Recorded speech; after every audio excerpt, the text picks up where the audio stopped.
Welcome back to episode 30 of this podcast series.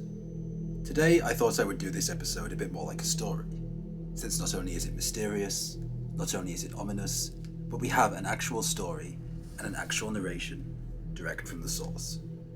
Furthermore, this is a Columbian cryptid, not one that's often heard about, much less seen, allegedly. Today's story takes us to the Solimoyes des Aguas, a region of Colombia, in October 1907 to be exact.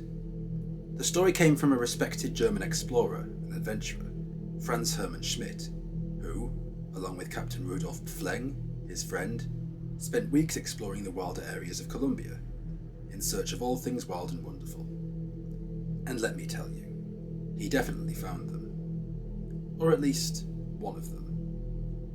12 days into their trek, Schmidt, Pfleng and their native guides reached a remote valley that was filled with thick vegetation and fed by a small, shallow lake. The entire team was excited, but very disturbed, to see a large number of tracks leading to and from the lake, and the tracks were unrecognisable as anything conventional. In addition, there was no trace whatsoever that whatever had left the tracks had been feeding on the leaves of the trees that extended around the height of around 14 feet. In addition, there was evidence that whatever had left the tracks had been feeding on the leaves of the trees, which extended over 14 feet. This creature must have been huge, and they soon found it, and its hugeness. The next day, Schmidt, Pfleng and the guides were negotiating the waters of the lake in canoes, and suddenly a loud splashing and crashing was heard, coming from the vegetation on the bank to the right. The guides, who seemed to know something the others didn't, panicked and furiously paddled away from the edge, toward the middle of the lake. In Schmidt's own words, there was a sudden outcry among them. A large dark something, half hidden among the branches, shot up among them, and there was a great commotion. One of the excited Indians began to paddle the boat away from the shore, and before we could stop him, we were 100 feet from the waterline. Now, we could see nothing, and the Indians absolutely refused to put in again, while neither Pfleng nor myself dared to lay down our rifles to paddle.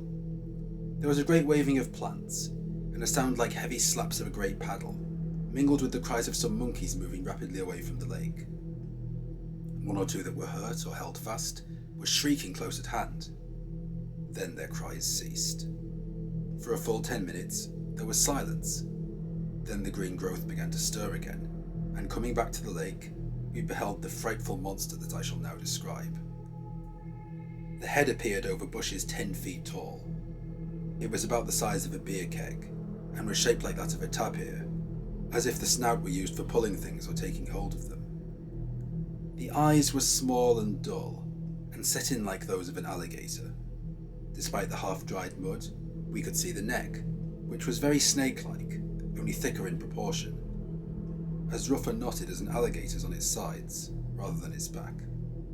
Evidently the animal saw nothing odd in us, if he noticed us at all, and advanced till he was not more than 150 feet away. We could see part of the body, which I should judge to have been about 8 or 9 feet thick at the shoulders, if that word may be used, since there were no forelegs, only some great heavy clawed flippers. The surface was like that of a neck. For a wonder, the Indians didn't bolt, but they seemed fascinated. As far as I was concerned, I would have waited a little longer, but Pfleng threw up his rifle and let drive at the head. I am sure he struck between the eyes, and the bullet must have struck something bony, horny or very tough, for it cut twigs from a tree higher up. I shot as Pfleng shot again, and aimed for the base of the neck. The animal had remained perfectly still till now. It dropped its nose to the spot at which I had aimed, and seemed to bite at it, but there was no blood or any sign of real hurt. As quickly as we could fire, we pumped 7 shots into it, and I believe all struck. They seemed to annoy the creature, but not to work any injury. Suddenly, it plunged forward in a silly, clumsy fashion. The Indians nearly upset the dugout getting away, and both Pfleng and I missed the sight as it entered the water. I was very anxious to see its hind legs, if it had any. I looked again only in time to see the last of it leave the land.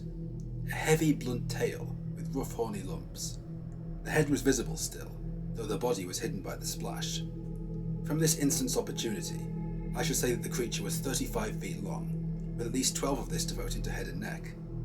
In 3 seconds, there was nothing to be seen, except the waves of the muddy water, the movements of the waterside growth, and a monkey with its hind parts useless, hauling itself up a treetop. As the Indians pulled frantically away, I put a bullet through the poor thing to let it out of its misery. We had not gone 100 yards before Fleng called to me and pointed to the right. Above the water, an eighth of a mile away, appeared the head and neck of the monster. It must have dived and gone right under us. After a few seconds' gaze, it began to swim toward us, and as our bullets seemed to have no effect, we took to flight in earnest. Losing sight of it behind an island, we did not pick it up again, and were just as well pleased. Now, what could this be? On the one hand, it seems very much like a sauropod. On the other hand, it has clawed flippers. On the one hand, it has a very long extendable neck. On the other hand, it has flippers in the front and a whale-like tail behind. It seems very archaic, very chaotic. We would love to have more information, but according to Franz Schmidt, Fleng actually died a little while after this encounter, so crucially it cannot be corroborated. And not only can it not be corroborated, but we are unable to trace exactly who Franz Hermann Schmidt was. There were many back in that day, but as for famed and respected German explorers and adventurers, it's very hard to actually find who this could be.